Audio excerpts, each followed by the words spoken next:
ನಮಸ್ಕಾರ. ಎಂದಿನಂತೆ ಗುರುದೇವ career academy online ಕ್ಲಾಸಸ್ಗೆ ಎಲ್ಲರಿಗೂ ಸ್ವಾಗತ. ನಾನು ನಿಮ್ಮ ನಿರಂಜನ್. ಇವತ್ತಿನ ಸೆಷನ್ನಲ್ಲಿ ನಾವು ಏನನ್ನು ನೋಟಿಸ್ ಮಾಡ್ಬೋದು ಅಂತ ಹೇಳಿದ್ರೆ, ಫಿಸಿಕ್ಸಲ್ಲಿ ಆಲ್ಮೋಸ್ಟ್ ಎಲ್ಲ ತರಗತಿ ಎಲ್ಲ ಕ್ಲಾಸಸ್ಗಳನ್ನು ನಾನು ಮುಗಿಸ್ಕೊಟ್ಟಿದ್ದೇನೆ. ಮ್ಯಾಕ್ಸಿಮಮ್ ಬೀಟ್ ಫಾರೆಸ್ಟ್ ಗಾರ್ಡ್ಗೆ ಹೆಲ್ಪ್ ಆಗುವಂತೆ ಏನು ಮಾಡ್ತಾ ಹೋಗಿದ್ದೀನಿ, ಎಲ್ಲದನ್ನು ಕವರ್ ಮಾಡ್ತಾ ಹೋಗಿದ್ದೀವಿ. ಓಕೆ, ಸೊ ಇದರಂತೆ ಈಗ ನೆಕ್ಸ್ಟ್ ನಾವು ಸೆಷನಲ್ಲಿ ನೋಟಿಸ್ ಮಾಡಬಹುದಾದದ್ದು ಏನನ್ನು ನೋಟಿಸ್ ಮಾಡೋಣ ಅಂತ ಹೇಳಿದ್ರೆ, ಯೂನಿವರ್ಸ್, ವಿಶ್ವದ ಬಗ್ಗೆ ಒಂದು ಸ್ವಲ್ಪ ಡಿಸ್ಕಸ್ ಮಾಡಿ ಆಮೇಲೆ ಮುಂದಕ್ಕೆ ಹೋಗ್ತಾ ಹೋಗೋಣ. ಓಕೆ, ಇದು ಫಿಸಿಕ್ಸ್ಗೆ ಸಂಬಂಧಪಟ್ಟದ್ದು, ಜಿಯೋಗ್ರಫಿನಲ್ಲೂ ಮಾತಾಡ್ತಾರೆ. ಸೊ ಫಿಸಿಕ್ಸಿಗೆ ಏನೇನು ಕೇಳ್ತಾರೆ ಅದ್ರ ಬಗ್ಗೆ ಡಿಸ್ಕಸ್ ಮಾಡ್ತಾ ಹೋಗೋಣ. ಸೊ ಇವತ್ತಿನ ಸೆಷನಲ್ಲಿ ವಿಶ್ವ,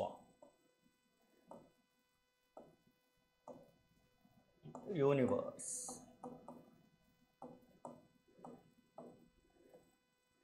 ಯೂನಿವರ್ಸ್ ಅನ್ನೋ ಟಾಪಿಕಲ್ಲಿ ನಾವು ಭಾಳ ಪ್ರಮುಖವಾಗಿ ನೋಟಿಸ್ ಮಾಡಬಹುದಾದದ್ದು ಏನು ಅಂತ ಹೇಳಿದ್ರೆ, ನಕ್ಷತ್ರಗಳ ಗುಂಪು. ರಾತ್ರಿ ವೇಳೆ ನೋಡ್ತಿರಲ್ಲ, ಈ ನಕ್ಷತ್ರಗಳ ಗುಂಪನ್ನು ನಾವು ಏನಂತ ನೋಟಿಸ್ ಮಾಡ್ಬೋದಪ್ಪ ಅಂತ ಹೇಳಿದ್ರೆ, ಈ ಗುಂಪನ್ನು, ನಕ್ಷತ್ರಗಳ ಗುಂಪು, ಇವುಗಳನ್ನು ಗ್ಯಾಲಕ್ಸಿ ಅಂತೇಳಿ ಕರಿತೀವಿ.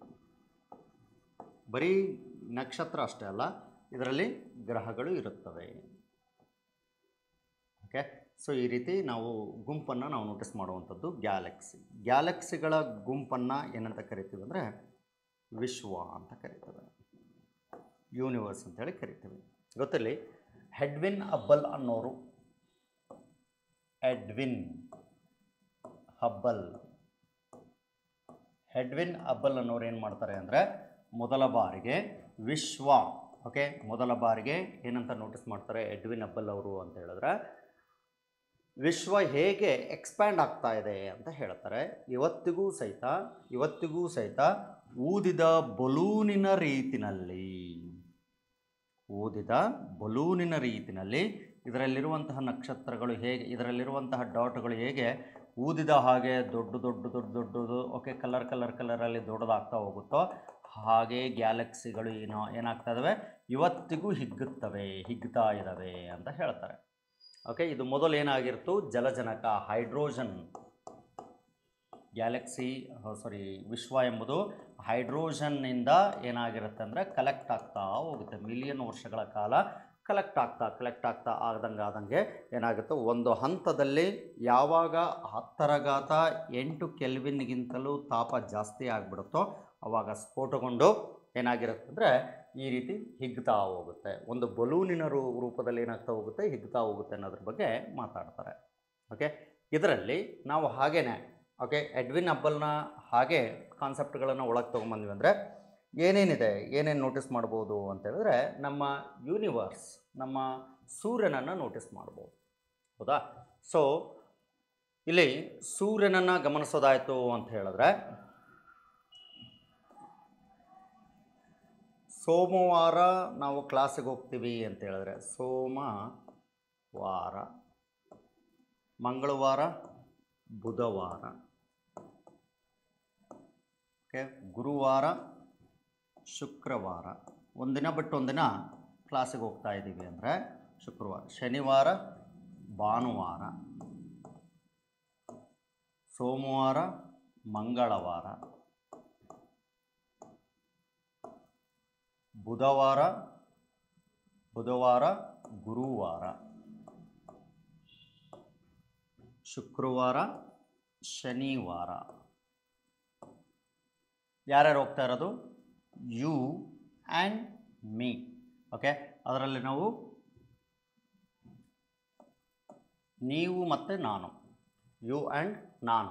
ಓಕೆ, ನೀವು ಮತ್ತು ನಾನು ಏನು ಮಾಡ್ತಾ ಇದ್ದೀವಿ ಅಂತ ಹೇಳಿದ್ರೆ ಹೋಗ್ತಾ ಇದ್ದೀವಿ. ಒಂದು ದಿನ ಬಿಟ್ಟು ಒಂದಿನ. ನಾನು ಟೀಚರು, ನೀವು ಏನಾಗಿರ್ತಾರೆ, ಸ್ಟೂಡೆಂಟ್ಸ್ ಆಗಿರ್ತಾರೆ. ನೀವು ಬರಬೇಕು, ನಾನು ಹೋಗಬೇಕು ಕ್ಲಾಸಿಗೆ. ಹಾಗಾದರೆ ಸೋಮ ಎಂದರೆ ಯಾರು? ಸೂರ್ಯ.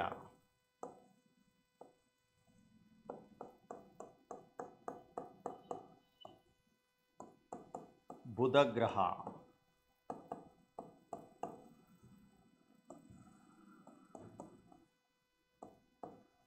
ಶುಕ್ರ ಗ್ರಹ,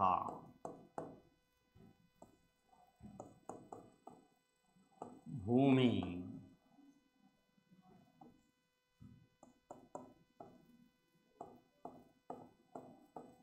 ಮಂಗಳ,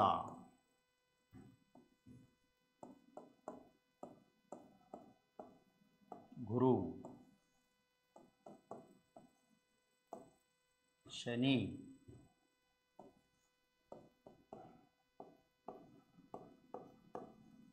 ಯುರೇನಸ್,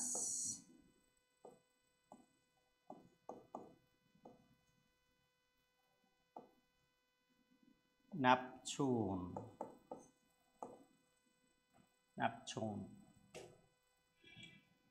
ಓಕೆ, ಸೊ ಹಾಗಾದರೆ ಇಷ್ಟು ಗ್ರಹಗಳನ್ನು ನಾವು ನೋಟಿಸ್ ಮಾಡೋದಾಯಿತು ಅಂದರೆ my very educated mother, my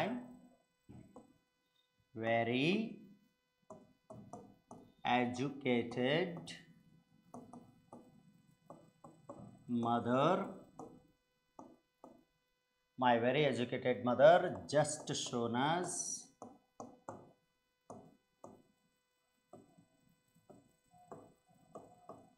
nine planets. Okay,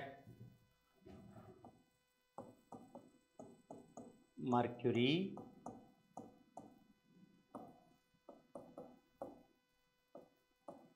Venus,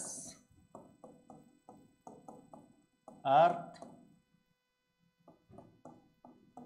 Mars,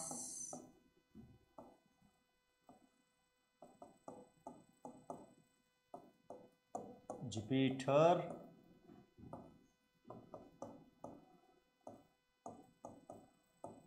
Saturn,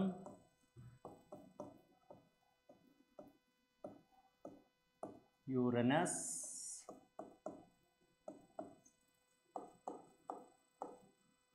Neptune.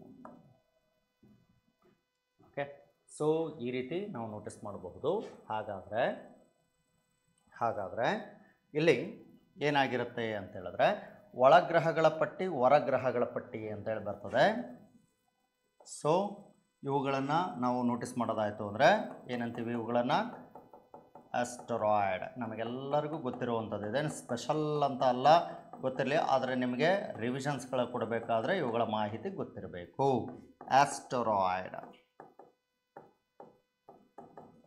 ಆಸ್ಟರಾಯ್ಡ್ಸ್ ಅಂದರೆ ಕ್ಷುದ್ರ ಗ್ರಹಗಳು ಅಂತ ಕರಿತೀವಿ.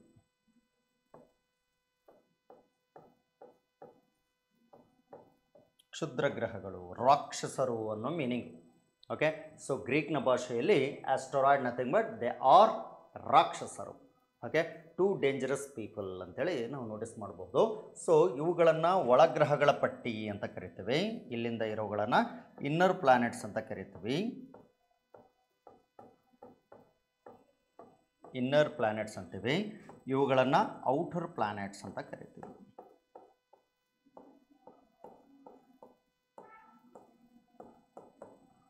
ಇನ್ನರ್ ಪ್ಲಾನೆಟ್ಸ್ ಮತ್ತು ಔಟರ್ ಪ್ಲಾನೆಟ್ಸ್ ಅಂತೇಳಿ ಕರಿತೀವಿ. ಗೊತ್ತಿರಲಿ, ಇನ್ನರ್ ಪ್ಲಾನೆಟ್ಸ್ ಅಂತೇಳಿ ಬಂದಾಗ ಸಹಜವಾಗಿ ನಾವು ಸೌರವ್ಯೂಹದಲ್ಲಿ ಅತಿ ದೊಡ್ಡ ಗ್ರಹ ಅಂತ ಗುರುತಿಸ್ತೀವಿ ಅಂತ ಹೇಳಿದ್ರೆ ಯಾರಾಗಿರ್ತಾರೆ, ಗುರುಗ್ರಹ ಫಸ್ಟ್ ನಾವು ನೋಟಿಸ್ ಮಾಡೋದಾಯಿತು ಅಂದರೆ. ಸೊ ಸೌರ ಓಲ್ ಇದರಲ್ಲಿ ಓಕೆ, ಅತಿ ಚಿಕ್ಕ ಗ್ರಹ ಯಾವುದು ಅಂದರೆ ಬುಧ ಗ್ರಹ ಆಗಿರುತ್ತೆ. ಓಕೆ, ಚಿಕ್ಕದು, ಇದ್ರ ಮೇಲೆ ಪ್ರಶ್ನೆ ಇರ್ತದೆ ನಿಮಗೆ. ಓಕೆ, ಚಿಕ್ಕ ಗ್ರಹ, ಇದು ದೊಡ್ಡ ಗ್ರಹ. ನಿಮಗೆ ಮತ್ತಿನ್ನೊಂದು ಏನು ಕೇಳ್ತಾನೆ, ಹೊರಗ್ರಹಗಳ ಪಟ್ಟಿಯಲ್ಲಿ ದೊಡ್ಡ ಗ್ರಹ ಯಾವುದು ಅಂದರೆ ಗುರುಗ್ರಹ. ಓಕೆ, ಹೊರಗ್ರಹಗಳ ಪಟ್ಟಿಯಲ್ಲಿ ಅತಿ ಚಿಕ್ಕ ಗ್ರಹ ಯಾವುದು ಅಂತ ಹೇಳಿದ್ರೆ ಯುರೇನಸ್. ಓಕೆ, ಹೊರಗ್ರಹಗಳ ಪಟ್ಟಿಯಲ್ಲಿದು. ಒಳಗ್ರಹಗಳ ಪಟ್ಟಿಯಲ್ಲಿ ದೊಡ್ಡ ಗ್ರಹ ಯಾವುದು ಅಂದರೆ ಭೂಮಿ, 5ನೇ ದೊಡ್ಡ ಗ್ರಹ ಅಂತ ಕರಿತೀವಿ, 5th. ಓಕೆ, ಸೊ ಹಾಗಾದರೆ ಓಲ್ ಇದರಲ್ಲಿ 5ನೇ ದೊಡ್ಡ ಗ್ರಹ ಇದು. ಆದರೆ ಒಳಗ್ರಹಗಳ ಪಟ್ಟಿಯಲ್ಲಿ ಭೂಮಿ ದೊಡ್ಡದು, ಬುಧ ಚಿಕ್ಕದು. ಓಕೆ, ಹಾಗಾದರೆ ಇವು ಎರಡಕ್ಕೇನಿಲ್ಲ, ಕ್ಷುದ್ರ ಗ್ರಹಗಳು ಅಂದರೆ ನೈಸರ್ಗಿಕ ನ್ಯಾಚುರಲ್ ಸ್ಯಾಟಲೈಟ್ಸ್ಗಳು ಇಲ್ಲ. Natural satellites, there is no natural satellites. Okay, no natural satellites ಅಂತೇಳಿ ನೋಡ್ತೇವೆ. ಇವೆರಡಕ್ಕಿಲ್ಲ. ಇದಕ್ಕೆ 1 ಅದ, ಇದಕ್ಕೆ 2 ಅದ. ಓಕೆ, ಇದಕ್ಕೆ ಪ್ರಮುಖವಾಗಿ 4, ಇದಕ್ಕೆ ಮೋರ್ ದ್ಯಾನ್ 120 ಗೊತ್ತಲ್ಲಿ. ಓಕೆ, ಸೊ ಇದಕ್ಕೆ 2 ಇದೆ, ಇದಕ್ಕೆ 2 ಇದೆ. ಓಕೆನಾ? ಸೊ ಹಾಗಾದರೆ ಇಲ್ಲಿಂದ ಮುಂದೆ ನೋಡ್ತೀವಿ ಅಂದರೆ ಮುಂದಿನ ಕಾನ್ಸೆಪ್ಟ್ಗಳನ್ನು ಗಮನಿಸಬಹುದು ಅಂತ ಹೇಳಿದ್ರೆ, ಕೆಂಪನೆಯ ಗ್ರಹ ಯಾವುದು ಅಂತ ನಿಮಗೆ ಕೇಳ್ತಾನೆ. ಓಕೆ, ಕೆಂಪನೆಯ ಗ್ರಹ ಯಾವುದು ಅಂತ ಹೇಳಿದ್ರೆ ಇದಾಗಿರುತ್ತದೆ, ನೆನ್ಪಿಡಬೇಕು.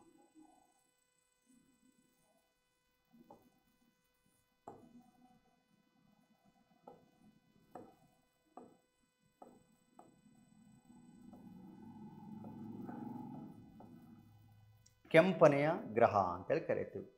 ಸೊ ಅದನ್ನು ಬಿಟ್ಟರೆ ನಾವು ನೆಕ್ಸ್ಟ್ ನೋಡೋದಾಯಿತು ಅಂತ ಹೇಳಿದ್ರೆ ಬೆಳಗಿನ ಹಾಗೂ ಸಂಜೆಯ ನಕ್ಷತ್ರ ಅಂತ ಅಥವಾ ಬೆಳ್ಳಿ ಚುಕ್ಕಿ ಅಂತ ಇದನ್ನು ನೋಟಿಸ್ ಮಾಡ್ತೀವಿ. ಯಾಕೆಂದರೆ ಇಂಗಾಲದ ಡೈಆಕ್ಸೈಡ್ನ ಮೋಡಗಳೇ ಜಾಸ್ತಿ ಇರ್ತವೆ, ಹಾಗಾಗಿ ಸೂರ್ಯನ ಬೆಳಕು ಇದರಿಂದ ಏನಾಗಿರುತ್ತೆ, ಚದುರುತ್ತೆ. ಹಾಗಾಗಿ ಇದನ್ನು ಏನಂತ ಕರಿಬೇಕು,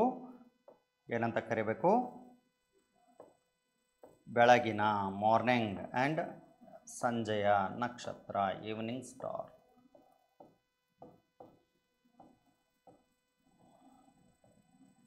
ನಕ್ಷತ್ರ ಅಂತ ಕರಿತೀವಿ.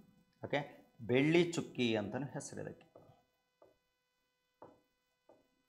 ಬೆಳಗಿನ ಜಾವ 5 ಗಂಟೆಯ ಸಮಯದಲ್ಲಿ ನೀವು ಪೂರ್ವ ದಿಕ್ಕಿಗೆ, ಓಕೆ, ಈಸ್ಟ್ ಪೂರ್ವ ದಿಕ್ಕಿಗೆ ಏನು ಮಾಡ್ಬೋದು, ಇದನ್ನು ತುಂಬ ಚೆನ್ನಾಗಿ ನೋಡಬಹುದು. ಓಕೆ, ಇದು ಐರನ್ ಆಕ್ಸೈಡ್ಗಳನ್ನು ಹೊಂದಿರುವುದರಿಂದ ಏನಾಗಿರುತ್ತೆ, ಕೆಂಪಾಗಿ ಗೋಚರವಾಗುತ್ತದೆ. ಓಕೆ, ಕೆಂಪನೆಯ ಗ್ರಹ ಅಂತ ಇದನ್ನು ಕರೀತೇವೆ. ಈಗ ಭೂಮಿಯ ಬಗ್ಗೆ ನಾವು ಒಂದು ಸ್ವಲ್ಪ ಅಧ್ಯಯನ ಮಾಡ್ತೀವಿ ಅಂದರೆ, ಸ್ಪೆಷಲ್ಲಾಗಿ ಗಮನಿಸೋದಾಯಿತು ಅಂದರೆ ಭೂಮಿಯ ಬಗ್ಗೆ, ಶನಿಗಿರುವಂತಹ ಗ್ರಹದ ಹೆಸರು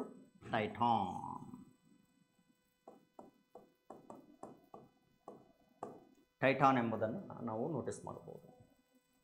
ಓಕೆ, ಭೂಮಿ ಅಂತೇಳಿ ಬಂತು ಅಂತ ಹೇಳಿದ್ರೆ ಸಾಮಾನ್ಯವಾಗಿ ಭೂಮಿ, ಅರ್ತ್ ಒಂದು ವಿಶಿಷ್ಟವಾದಂತಹ ಅದನ್ನು ಹೊಂದಿದೆ. ಜೀವಿಗಳು ಜೀವಿಸಲು ಇರುವ ಏಕೈಕ ಗ್ರಹ, ಜೀವಿಯ ಗ್ರಹ ಅಂತೇಳಿ ಕರಿತೀವಿ. ಜೀವಿಗಳು ಜೀವಿಸುವ ಏಕೈಕ ಗ್ರಹ. ಇದಕ್ಕೆ ಕಾರಣವಾಗಿರೋದೇನೇನು, ಆಮ್ಲಜನಕ ಮೇಯ್ನಾಗಿ, ಓಕೆ, ನೈಟ್ರೋಜನ್ ಮತ್ತು ಇಂಗಾಲ, ಓಕೆ, ಇವೆಲ್ಲವೂ ಇದ್ದಾವೆ. ಸೊ ಇಂಥವುಗಳು ಇದರಲ್ಲಿ ಯಥೇಚ್ಛವಾಗಿ ಯಾವುದು ಸಿಗುತ್ತೆ ಅಂದರೆ ನೈಟ್ರೋಜನ್ ಪ್ರಮಾಣ ಜಾಸ್ತಿ ಸಿಗುತ್ತೆ, 78% ಸಿಗುತ್ತೆ. ಓಕೆ, ಆಮ್ಲಜನಕ 21% ಸಿಗುತ್ತೆ. ಇನ್ನು ಉಳಿದದ್ದು 1% ಏನಾಗುತ್ತೆ, ಡಿವೈಡ್ ಆಗ್ತಾ ಹೋಗುತ್ತೆ. ಓಕೆ, ನಮಗೆಲ್ಲರಿಗೂ ಗೊತ್ತಿರೋ ಹಾಗೆ ಡಿವೈಡ್ ಆಗ್ತಾ ಹೋಗುತ್ತೆ. ಹಾಗಾದರೆ ಇಲ್ಲಿಂದ ನಾವು ಮುಂದೆ ನೋಟಿಸ್ ಮಾಡ್ತೀವಿ ಅಂತ ಹೇಳಿದ್ರೆ, ಭೂಮಿ ಅಂತೇಳಿ ಬಂದಾಗ ಇದರಲ್ಲಿ ನಮಗೆ ಏನಾಗಿರುತ್ತೆ, ಗ್ರಹಣಗಳು ಉಂಟಾಗುತ್ತವೆ. ಮೇಯ್ನಾಗಿ ಗ್ರಹಣ, ಓಕೆ, ಎಕ್ಲಿಪ್ಸ್ ಅಂತೇಳಿ ಕರಿತೀವಿ. ಗ್ರಹಣ, ಎಕ್ಲಿಪ್ಸ್. ಏನು ಸರ್ ಇದು ಎಕ್ಲಿಪ್ಸ್? ಗ್ರಹಣ ಅಂತ ಹೇಳಿದ್ರೆ ಏನು? ಓಕೆ, 2 ಆಕಾಶಕಾಯಗಳು ಏನಾಗಿರ್ತವೆ ಅಂದರೆ, ಒಂದು ಭೂಮಿ, ನಮ್ಮನ್ನು ಕನ್ಸಿಡರ್ ಮಾಡುವಂತಹ ಈ ಭೂಮಿಗೆ ಏನಾಗಿರುತ್ತೆ, 2 ಆಕಾಶಕಾಯಗಳು ಏನಾಗಿರ್ತವೆ, ಸ್ಟ್ರೈಟಾಗಿ ಬಂದಿರುತ್ತೆ. ಓಕೆ, ಅದು ಒಂದು ಸನ್ ಆಗಿರುತ್ತೆ, ಇನ್ನೊಂದು ಅರ್ಥ ಆಗಿರುತ್ತೆ, ಇನ್ನೊಂದು ಮೂನ್ ಆಗಿರುತ್ತೆ. ಓಕೆ, ಸೊ ಈ ರೀತಿ ನಾವು ನೋಟಿಸ್ ಮಾಡ್ತೀವಿ. ಒಂದೇ ಸರಳ ರೇಖೆಯಲ್ಲಿ ಬರುವಂಥದ್ದನ್ನು ನಾವೇನಂತ ಕರಿಬೇಕು, ಗ್ರಹಣಗಳು ಅಂತ ಹೇಳಬೇಕು. ಓಕೆ, ಯಾರು ಕಾಣಲ್ವೋ ಆ ಗ್ರಹಣ. ಭೂಮಿಗೆ ಸೂರ್ಯ ಕಾಣದೇ ಇದ್ದರೆ ಸೂರ್ಯಗ್ರಹಣ, ಭೂಮಿಗೆ ಚಂದ್ರ ಕಾಣದೇ ಇದ್ದರೆ ಚಂದ್ರಗ್ರಹಣ. Very simple. ಓಕೆ, ಹಾಗಾದರೆ ಯಾರಿಗೆ ಅಡ್ಡ ಬರಬೇಕು? ಓಕೆ, ಭೂಮಿಗೆ ಈಗ ಸೂರ್ಯ ಕಾಣಿಸ್ತಾ ಇಲ್ಲಪ್ಪ ಅಂತ ಹೇಳಿದ್ರೆ ಯಾರು ಅಡ್ಡ ಬರಬೇಕು ಅಂತ ಹೇಳಿದ್ರೆ ಸನ್ನು, ಓಕೆ, ಮೂನ್, ಅರ್ತ್ ಒಂದೇ ಸರಳ ರೇಖೆಯಲ್ಲಿ ಇವರು ಬಂದಿರಬೇಕು.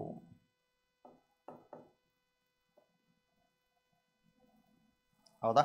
ಭೂಮಿಯಲ್ಲಿರೋ ವ್ಯಕ್ತಿಗೆ ಯಾರು ಕಾಣಿಸ್ತಾ ಇಲ್ಲ, ಈಗ ಸೂರ್ಯ ಕಾಣಿಸುವುದಿಲ್ಲ. ಇದನ್ನು ನಾವೇನನ್ಬೇಕು, ಸೋಲಾರ್ ಎಕ್ಲಿಪ್ಸ್ ಅಂತ ಹೇಳಬೇಕು. ಸೋಲಾರ್ ಎಕ್ಲಿಪ್ಸ್, ಸೂರ್ಯಗ್ರಹಣ.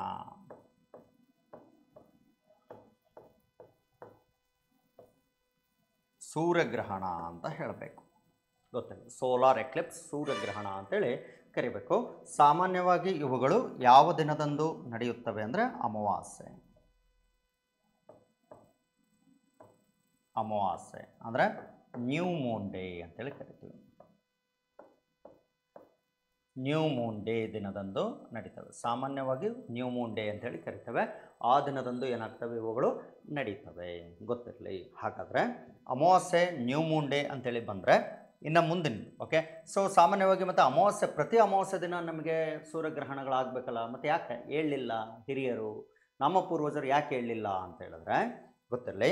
ಅಮಾವಾಸ್ಯೆ ನಡಿಬೇಕಾದ್ರೆ 23.5 ಡಿಗ್ರಿನಲ್ಲಿ 23 ಡಿಗ್ರಿನಲ್ಲಿ ಅಂಚಿನಲ್ಲಿ ಏನಾಗಿರುತ್ತೆ ಅಂದರೆ, ಈ ರೀತಿ ಇದ್ದಾಗ 23 ಡಿಗ್ರಿ ಅಂಚಿನಲ್ಲಿ ಏನಾಗಲ್ಲ, ಯಾರು ಕಾಣಲ್ಲ, ಆವಾಗ ನಮಗೆ ಯಾರು ಕಾಣಲ್ಲ ಅಂತೇಳಿದ್ರೆ ಚಂದ್ರ ಕಾಣಲ್ಲ. ಆ್ಯಕ್ಚುಲಿ ಹಿಂಗಿದ್ರೆ ಓಕೆ, ಇದನ್ನು ಅಮಾವಾಸ್ಯೆ ಅಂತ ಕರಿಬೇಕು, ಗೊತ್ತಿರಲಿ.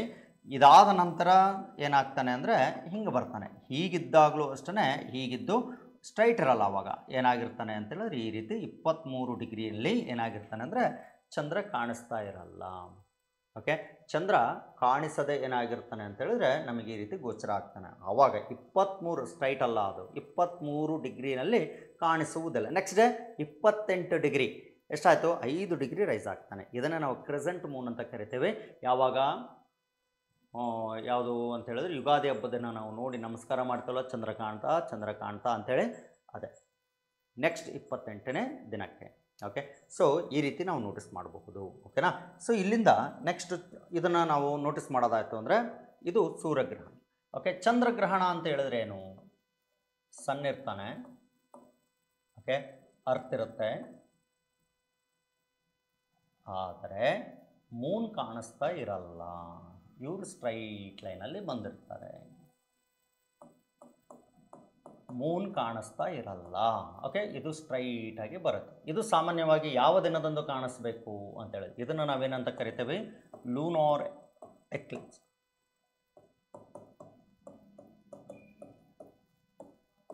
ಓಕೆ, ಚಂದ್ರಗ್ರಹಣ ಅಂತ ಹೇಳ್ತೀವಿ. ಚಂದ್ರಗ್ರಹಣ ಸಾಮಾನ್ಯವಾಗಿ ಯಾವ ದಿನದಂದು ಗೋಚರ ಆಗುತ್ತೆ ಅಂದರೆ ಹುಣ್ಣಿಮೆಯ ದಿನದಂದು. ಹುಣ್ಣಿಮೆ ದಿನ ಏನಾಗಿರುತ್ತೆ ಅಂದರೆ ಫುಲ್ ಮೂನ್ ಡೇ ದಿನ, ಅವಾಗ ಮಾತ್ರ ಏನಾಗುತ್ತೆ, ಲೂನಾರ್ ಎಕ್ಲಿಪ್ಸ್ಗಳು ನಡೀತವೆ. ಓಕೆ, ಕನಿಷ್ಠ ಲೂನಾರ್ ಎಕ್ಲಿಪ್ಸ್ಗಳು ಏನಾಗಿರ್ತವೆ ಅಂದರೆ ವರ್ಷಕ್ಕೆ 2 ಬಾರಿ ನಡೆಯುವ ಸಾಧ್ಯತೆಗಳನ್ನು ನಾವು ಉಂಟು. ಸೂರ್ಯಗ್ರಹಣ ಅಷ್ಟೇ 2 ಬಾರಿ ನಡೀತದೆ. ಓಕೆ, ಹಾಗಾದರೆ ಹುಣ್ಣಿಮೆ ದಿನದಂದು ನಮಗೆ ಚಂದ್ರಗ್ರಹಣ ಆದಾಗಲೇ ಸಹಜವಾಗಿ ಏನಾಗಿರ್ತವೆ ಅಂದರೆ ಸುನಾಮಿಗಳಂತಹ, ಓಕೆ, ಸುನಾಮಿಗಳು ಡೇಂಜರಸ್. ಓಕೆ,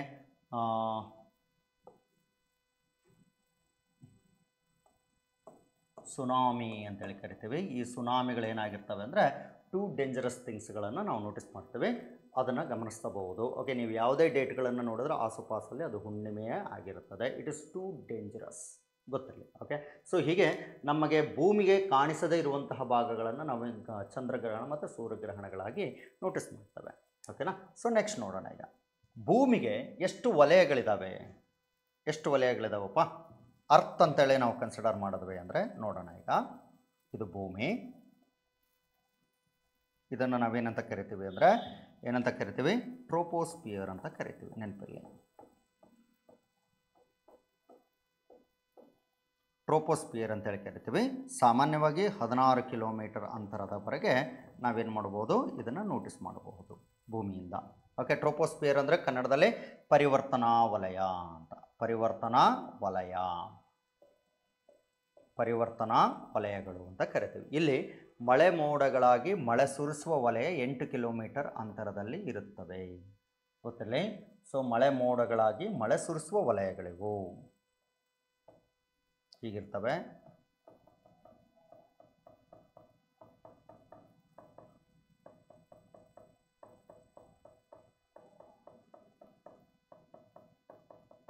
ಓಕೆ, ಈ ರೀತಿ ನಾವು ನೋಟಿಸ್ ಮಾಡಬಹುದು. ಇಲ್ಲಿಂದ ನೆಕ್ಸ್ಟ್ ನೋಡ್ತೀವಿ ಅಂತ ಹೇಳಿದ್ರೆ ಏನಾಗಿರುತ್ತೆ, 50 ಕಿಲೋಮೀಟರ್ ಅಂತರದಲ್ಲಿ, ಭೂಮಿಯಿಂದ 50 ಕಿಲೋಮೀಟರ್ ಅಂತರದಲ್ಲಿ ಏನಾಗಿರುತ್ತೆ ಅಂತ ಹೇಳಿದ್ರೆ ಟ್ರೋಪೋಸ್ಪಿಯರ್, ಸ್ಟ್ರಾಟೋಸ್ಪಿಯರ್.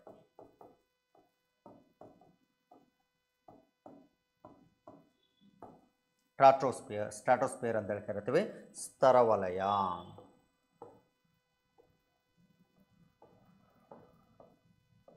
ಸ್ತರವಲಯದಲ್ಲಿ ಏನಾಗಿರುತ್ತೆ ಅಂದರೆ ವಿಮಾನ ಅಂದರೆ ವಾಯು ಸಾರಿಗೆಯನ್ನು ನಾವು ನೋಟಿಸ್ ಮಾಡ್ತೀವಿ. ಒಂದು ಇನ್ನೊಂದು ಏನಾಗಿರುತ್ತೆ ಅಂದರೆ ಒಂದು ವಲಯವನ್ನು ನೋಟಿಸ್ ಮಾಡ್ತೇವೆ. ಭೂಮಿಯಿಂದ ಒಂದು 25 ಕಿಲೋಮೀಟರ್ ಅಂತರದಲ್ಲಿ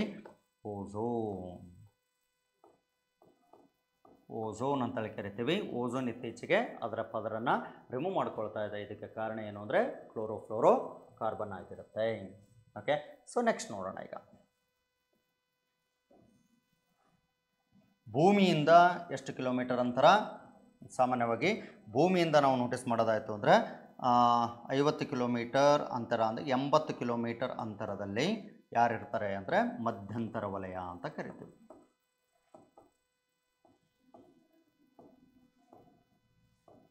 ಮಧ್ಯಂತರ ವಲಯ, mesosphere, middle layer card mesosphere. ಯಾಕೆ ಮೆಸೋಸ್ಪಿಯರ್ ಅಂತೇಳಿ ಕರಿಬೇಕು? ಮೆಸೋಸ್ಪಿಯರ್ ಅಂತ ಯಾಕೆ ಕರಿಬೇಕಪ್ಪ ಅಂತ ಹೇಳಿದ್ರೆ, ಸಾಮಾನ್ಯವಾಗಿ ಏನಾಗಿರುತ್ತೆ ಅಂದರೆ ಈ ಉಲ್ಕೆ ಅಂತೇಳಿ ಕರಿತೀವಿ. ಮೀಟಿಯೋರಾಯ್ಡ್ಸ್ ಅಂತೇಳಿ ಕರಿತೀವಿ. ಈ ಮೀಟಿಯೋರಾಯ್ಡ್ಸ್ಗಳು ಏನಾಗಿರ್ತವೆ? ಸಾಮಾನ್ಯವಾಗಿ ಉಲ್ಕೆ ಅಥವಾ ಮೀಟಿಯೋರಾಯ್ಡ್ಸ್ಗಳು ಅಂತೇಳಿ ಬಂದಾಗ ಉಲ್ಕೆಗಳು ಏನಾಗಿರ್ತವೆ ಅಂದರೆ ಇಲ್ಲಿಗೆ ಬಂದು ಸಂಪೂರ್ಣವಾಗಿ ದಹನ ಆಗ್ತವೆ. ಕಾರಣ ಏನು ಅಂದರೆ ಆಕ್ಸಿಜನ್ ಪ್ರಮಾಣ ಇಲ್ಲಿಂದ ಜಾಸ್ತಿ ಆಗ್ತಾ ಹೋಗುತ್ತೆ ಭೂಮಿಯ ಕಡೆಗೆ ಚಲಿಸುವಂತಹ ವ್ಯಕ್ತಿಗಳಿಗೆ. ಹಾಗಾಗಿ ಏನಾಗಿರುತ್ತೆ, ಸಂಪೂರ್ಣವಾಗಿ ಭಸ್ಮ ಆಗುವ ವಲಯ. Meteoroids completely burn in the middle layer of the earth, that is called mesosphere ಅಂತೇಳಿ ಕರೆಯಲಾಗುತ್ತೆ. ಓಕೆ, ಸೊ ಅದಕ್ಕೆ ಅದರ ಹೆಸರು ಮೆಸೋಸ್ಪಿಯರ್ ಅಂತೇಳಿ ಬಂದಿದೆ. ಓಕೆ, ಇಲ್ಲಿಂದ ನಾವು ಇನ್ನೊಂದು ವಲಯವನ್ನು ನೋಡ್ತೇವೆ. ಸೊ ಯಾವುದದು? ಭೂಮಿಯಿಂದ, ಹಾಗೆ ಕಂಟಿನ್ಯೂ ಮಾಡ್ತಾ ಇದ್ದೀನಿ. ಭೂಮಿಯಿಂದ ಏನಾಗಿರುತ್ತೆ ಅಂದರೆ 300 ಕಿಲೋಮೀಟರಿಂದ 400 ಕಿಲೋಮೀಟರ್ ಅಂತರದವರೆಗೆ, 300ರಿಂದ 400 ಹೇಳಬಹುದು, 400 ಕಿಲೋಮೀಟರ್ ಅಂತರದವರೆಗೆ ಎಕ್ಸ್ಟೆಂಡ್ ಆಗಿರುವಂತಹ ಅಯಾನು ವಲಯ, ಅಯಾನೋಸ್ಪಿಯರ್. ಓಕೆ, ಅಯಾನು ವಲಯ.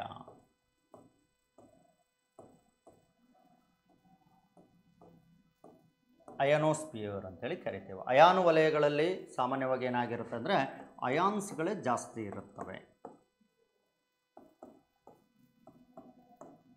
ಈ ರೀತಿ ಚಾರ್ಜ್ಡ್ ಪಾರ್ಟಿಕಲ್ಸ್ಗಳನ್ನು ಅಲ್ಲಲ್ಲಿ ನಾವು ನೋಟಿಸ್ ಮಾಡಬಹುದು.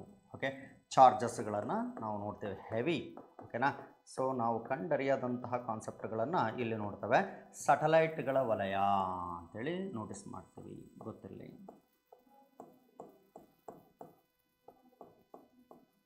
ಸ್ಯಾಟಲೈಟ್ಗಳ ವಲಯ ಅಂತೇಳಿ ನಾವು ಗಮನಿಸ್ತೀವಿ. ಸೊ ಇಲ್ಲಿ ನಾವು ಗಮನಿಸಬೇಕಾದಂಥದ್ದು ಸ್ಯಾಟಲೈಟ್ಸ್ ಅಂತೇಳಿ ಗಮನಿಸ್ತೀವಿ, ಗೊತ್ತಿರಲಿ. ಓಕೆ, ಮತ್ತು ರೇಡಿಯೋ ಅಲೆಗಳು ಪ್ರತಿಫಲಿಸುವ ವಲಯ. ಭೂಮಿಯಿಂದ ಹೋದಂತಹ ರೇಡಿಯೋ ಅಲೆಗಳು ಹೀಗೋಗಿ ಹೀಗೆ ಪ್ರತಿಫಲಿಸ್ತವೆ. ಓಕೆ, ಇವುಗಳನ್ನು ರೇಡಿಯೋ ಅಲೆಗಳು ಅಂತ ಕರೆಯಲಾಗುತ್ತೆ.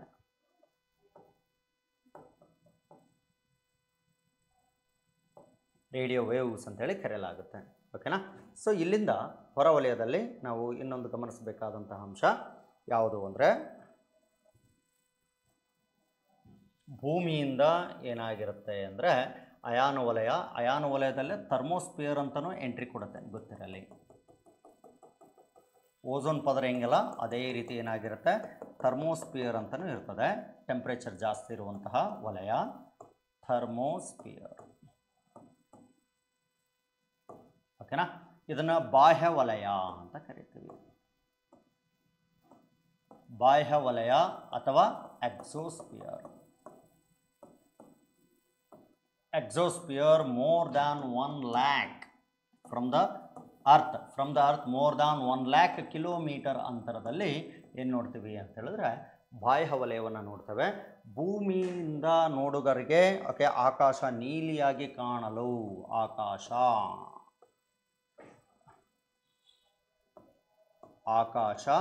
ನೀಲಿಯಾಗಿ ಕಾಣಲು ಕಾರಣವಾದ ವಲಯ ಅಂತೇಳಿ ಕರಿತೇವೆ. ವಲಯ.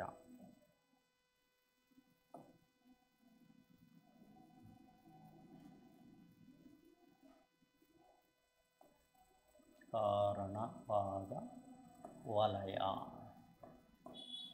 ಓಕೆ, ಇದರ ಆಚೆಗಿರೋದೇ ಈಗ ನಾವು ನೋಟಿಸ್ ಮಾಡುವಂಥದ್ದು ಏನು ಅಂತ ಹೇಳಿದ್ರೆ, ಇದರ ಆಚೆಗೆ ನಾವು ಏನು ನೋಟಿಸ್ ಮಾಡ್ತೀವಲ್ಲ ಇದನ್ನು ನಾವೇನಂತ ಕರಿತೀವಿ ಅಂದರೆ ಮ್ಯಾಗ್ನೆಟೋಸ್ಪಿಯರ್ ಅಂತೇಳಿ ಕರಿತೀವಿ.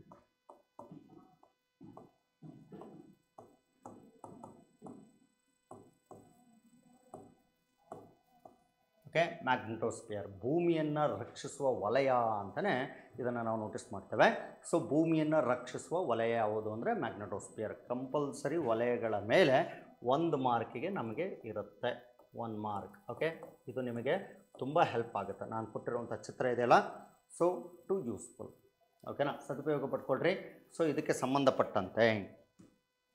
ಸಂಬಂಧಪಟ್ಟಂತೆ ಕೆಲವೊಂದರನ್ನು ನಾವು ನೋಟಿಸ್ ಮಾಡೋದಾಯಿತು ಅಂತಂದರೆ, ಸೊ ಯೂನಿವರ್ಸ್ ಅಲ್ವಾ,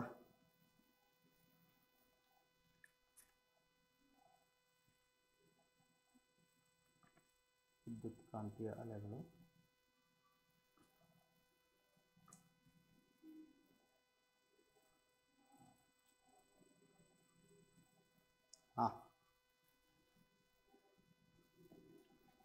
ಸೂರ್ಯ ಮತ್ತು ಭೂಮಿಯ ನಡುವೆ ಚಂದ್ರ ಬಂದಾಗ ಕೆಳಗಿನ ಯಾವುದು ರೂಪುಗೊಳ್ಳುತ್ತದೆ? When the moon comes between the sun and earth, then which one of the following is formed? Solar eclipse ಸೂರ್ಯಗ್ರಹಣ, lunar eclipse ಚಂದ್ರಗ್ರಹಣ, partial lunar eclipse ಭಾಗಶಃ ಚಂದ್ರಗ್ರಹಣ, none of these ಯಾವುದೂ ಅಲ್ಲ. NDA ಮತ್ತು MPSCಯಲ್ಲಿ ಕೇಳಿರುವಂಥದ್ದು. ಎಸ್, ಸೂರ್ಯಗ್ರಹಣ ಚಂದ್ರಗ್ರಹಣ ಇಂಥವೆಲ್ಲ ನೋಟಿಸ್ ಮಾಡೋದ್ವಲ್ಲ, ಎಸ್ ಹೇಳಬಹುದು. ಯಾವಾಗ ಅಂದರೆ ಸೂರ್ಯ ಮತ್ತು ಭೂಮಿಯ ನಡುವೆ ಚಂದ್ರ ಬಂದಾಗ ಅದನ್ನು ನಾವು ಸೂರ್ಯಗ್ರಹಣ ಅಂತ ಕರಿತೀವಿ. ಹೌದಾ, ಹೇಳಿದ್ದೆ ಕ್ಲಾಸಲ್ಲಿ, ಲಾಸ್ಟ್ ಇದರಲ್ಲಿ ಜಸ್ಟ್ ಮುಗಿಸಿದೆ ನಾನು. ಸೂರ್ಯ ಮತ್ತು ಚಂದ್ರರ ನಡುವೆ ಭೂಮಿ ಬಂದಾಗ, ಇಲ್ಲಿದೆ ನೋಡಿ, ಸೂರ್ಯ ಮತ್ತು ಚಂದ್ರರ ನಡುವೆ ಭೂಮಿ ಬಂದಾಗ, ಓಕೆ, ಸೊ ನಡೆಯುವಂಥದ್ದು ಯಾವುದು? ಯಾರು ಕಾಣಲ್ಲ ಇಲ್ಲಿ? ಚಂದ್ರ ಕಾಣಲ್ಲ. ಸೊ ಹಾಗಾಗಿ ಏನಾಗಿರುತ್ತೆ, ಚಂದ್ರಗ್ರಹಣ ಅಂತೇಳಿ ಹೇಳ್ಬೋದು. ಸೂರ್ಯಗ್ರಹಣ ಚಂದ್ರಗ್ರಹಣ ಪೂರ್ಣ ಸೂರ್ಯಗ್ರಹಣ ಯಾವುದೂ ಅಲ್ಲ, ಚಂದ್ರಗ್ರಹಣ ಅಂತ ಹೇಳ್ಬೋದು. ಓಕೆ, ಸೊ ಸಂಪೂರ್ಣ ಸೂರ್ಯಗ್ರಹಣ ಸಂಭವಿಸುವುದು ಯಾವಾಗ? ಓಕೆ, ಸಂಪೂರ್ಣ ಸೂರ್ಯಗ್ರಹಣ the total solar eclipse occurs on. Okay, occurs on ಯಾವಾಗ? ಅಕ್ಕರ್ಸ್ ಅಂತೇಳಿ ಬಂದಾಗ ಸಹಜವಾಗಿ ಏನಾಗಿರುತ್ತೆ, ಸಂಪೂರ್ಣ ಸೂರ್ಯಗ್ರಹಣ ಹುಣ್ಣಿಮೆಯ ದಿನದಂದು, ಓಕೆ, ಅಮಾವಾಸ್ಯೆ ದಿನದಂದು. ಹುಣ್ಣಿಮೆ ಮತ್ತು ಅಮಾವಾಸ್ಯೆಯ ರಾತ್ರಿಗಳು ಯಾವುದೂ ಅಲ್ಲ. Okay, knight of full Moon, knight of new Moon, knight of full and new Moon, none of these. Okay, ನಾನು ಹೇಳ್ಕೊಟ್ಟಿದ್ದೆ ಏನು ಅಂದರೆ ಸೂರ್ಯಗ್ರಹಣ ಸಂಪೂರ್ಣವಾಗಿ ಆಗೋದು ಯಾವಾಗ? ಅಮಾವಾಸ್ಯೆ ದಿನದಂದು. ಓಕೆ, ನ್ಯೂ ಮೂನ್ ಡೇ ಅಂತೇಳಿ ನಾವು ನೋಟಿಸ್ ಮಾಡ್ತೇವೆ. ಓಕೆನಾ, ಸೊ ಹಾಗಾದರೆ ಚಂದ್ರಗ್ರಹಣ ಯಾವಾಗ ನಡೆಯುತ್ತೆ? ಅದೇ ನೆಕ್ಸ್ಟ್ ಕ್ವಶನಿಗೆ. ಓಕೆ, 715 ಓಕೆ ನನ್ನ ಇದರಲ್ಲಿ ಟೆಕ್ಸ್ಟ್ ಬುಕ್ಕಲ್ಲಿ ಓಕೆ ನೋಟಿಸ್ ಮಾಡುವಂಥದ್ದು 1 ಮಾರ್ಕಿಗೆ ಸಂಬಂಧಪಟ್ಟಂತೆ ಸಂಪೂರ್ಣವಾಗಿ ಇದನ್ನು ನಾವು ಗಮನಿಸಬಹುದು. ಸೊ ಏನಾಗಿರುತ್ತೆ ಅಂದರೆ ಸಂಪೂರ್ಣ ಚಂದ್ರಗ್ರಹಣ ಯಾವಾಗ ನಡೀತದೆ? ಹುಣ್ಣಿಮೆಯ ದಿನದಂದು ನಡೆಯುತ್ತೆ, ಫುಲ್ ಮೂನ್ ಡೇ ದಿನದಂದು ನಡೆಯುತ್ತದೆ. ಓಕೆ, ಸೊ ಈ ರೀತಿ ನಾವೇನು ಮಾಡ್ಬೋದು, ನೋಟಿಸ್ ಮಾಡ್ತಾ ಹೋಗ್ಬೋದು. ಓಕೆ, ನೆಕ್ಸ್ಟ್ ನೋಡ್ತಾ ಹೋಗೋಣ ಬೇರೆ ಕಾನ್ಸೆಪ್ಟಲ್ಲಿ ಮತ್ತೇನಾರ ಬೇರೆ ಹೇಳಿದಾನ. ಓಕೆ,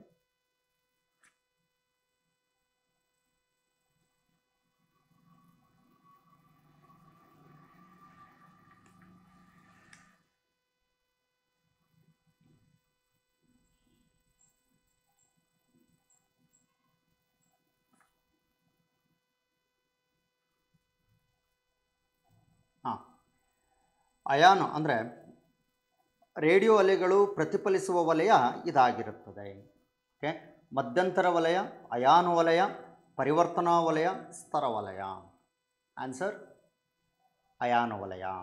ಓಕೆ, ಅಯಾನು ವಲಯ ಅಂತೇಳಿ ನಾವು ನೋಟಿಸ್ ಮಾಡ್ತೀವಿ, ರೇಡಿಯೋ ಅಲೆಗಳು ಪ್ರತಿಫಲಿಸುವ ವಲಯಗಳು. ಓಕೆ, ಹಾಗಾದರೆ ವಾಯು ಸಾರಿಗೆ ಈ ಭಾಗದಲ್ಲಿ ಕಂಡುಬರ್ತದೆ ಅಥವಾ ಈ ಭಾಗದಲ್ಲಿ, ಓಕೆ, ಸೊ ಅಥವಾ ಈ ವಲಯದಲ್ಲಿ ಕಂಡುಬರುತ್ತದೆ ವಾಯು ಸಾರಿಗೆ. Okay, air force occurs in this ಸ್ಪಿಯೋ ವಲಯ. ಯಾವುದು? ಪರಿವರ್ತನಾ ವಲಯ, ಅಯಾನು ವಲಯ ಮತ್ತು ಇನ್ನೊಂದು ಯಾವುದು ಅಂತೇಳಿದ್ರೆ ಮಧ್ಯಂತರ ವಲಯ, ಇದಾದ ನಂತರ ಹೊರವಲಯ. ಓಕೆ, ಅಥವಾ ಬಾಹ್ಯ ವಲಯ ಯಾವುದಾಗಿರುತ್ತೆ? ಸಾಮಾನ್ಯವಾಗಿ ಸ್ಟ್ರಾಟೋಸ್ಪಿಯರ್. ಇದು ಏನಾಗಿರ್ತದೆ ಅಂದರೆ ವಿಮಾನ ಅಥವಾ ವಾಯು ಸಾರಿಗೆ ಅಂತೇಳಿ ಕರಿತೀವಿ. ಜೆಟ್ ವಿಮಾನಗಳು ಅಂತೇಳಿ ಬಂದರೆ ಹೊರವಲಯಗಳಲ್ಲಿ ಇರುತ್ತವೆ. ಓಕೆ, ಹೊರವಲಯ ಅಂತೇಳಿ ನೋಡ್ತೀವಿ. ಜೆಟ್ ವಿಮಾನಗಳು ಅಂತೇಳಿ ಬಂದಾಗ ಇಲ್ಲಿರ್ತವೆ, ತುಂಬ ಸ್ಪೀಡಾಗಿ ಓಕೆ ಹೊರವಲಯಗಳಲ್ಲಿ ರನ್ ಆಗುವಂಥವು, ಗೊತ್ತಿರಲಿ. ಓಕೆ, ಹಾಗಾದರೆ ಇಲ್ಲಿ ನಾವು ನೋಟಿಸ್ ಮಾಡುವ ಹಾಗೆ ಇನ್ನೊಂದು ಯಾವುದು ಅಂದರೆ ಉಲ್ಕೆಗಳು ಸಂಪೂರ್ಣವಾಗಿ ಭಸ್ಮ ಆಗುವ ವಲಯ ಇದಾಗಿರುತ್ತದೆ. ಉಲ್ಕೆಗಳು ಅಂದರೆ meteoroids completely burn in this layer, that is ಯಾವುದಾಗಿರುತ್ತೆ, ಮಧ್ಯಂತರ ವಲಯ, ಅದು ಮಿಟೋಸ್ಪಿಯರ್, ಮಧ್ಯಂತರ ವಲಯದಲ್ಲಿ ಕಂಪ್ಲೀಟ್ ಆಗುತ್ತೆ, ಮಿಸೋಸ್ಪಿಯರ್ ಅಂತೇಳಿ ಕರೀತೀವಿ. ಓಕೆನಾ, ಉಳಿದದ್ದನ್ನು ನಾವು ನೆಕ್ಸ್ಟ್ ಕ್ಲಾಸಲ್ಲಿ ನೋಟಿಸ್ ಮಾಡೋಣಂತೆ. ಓಕೆ, ಧನ್ಯವಾದಗಳೊಂದಿಗೆ ನಿರಂಜನ್.